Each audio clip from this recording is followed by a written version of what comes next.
आणि आता बातमी नारायण राणेंची आहे। उद्धव ठाकरे हे डिप्रेशन मध्ये गेलेत। ते बोलतात ते वास्तव नाही, देवावर विसंबून राहत आहेत, देवाला कधी हात जोडले नाही, तसा टोलाही नारायण राणे यांनी लगावलाय। तर भाजप आणि शिंदेंच्या शिवसेनेकडे बहुमत आहे असंही नारायण राणे म्हणाले। शिवाय राणेंनी केलेल्या टीकेला ठाकरेंच्या सेनेच्या नेत्यांनी सुद्धा प्रत्युत्तर दिलंय। हे झालं काय विसंबून राहिलं, हा देवाकडे हात जोडले ना आतापर्यंत काही देवासाठी। कसा महापौर आकाशातून येईल की काय?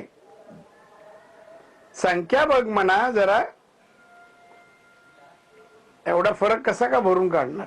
त्यामुळे उद्धव ठाकरे आता डिप्रेशन मध्ये गेलेला आहे आणि त्यामुळे तो जे बोलतोय ते वास्तव नाही आहे। कधी भेट झाली त्यांची?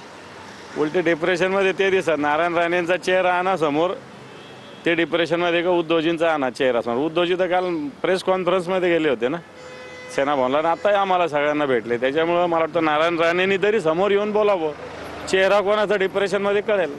ते राणे आणि राणेंच्या पोरांचं असं झालंय की बेगानी शादी वे अब्दुल्ला दिवाना।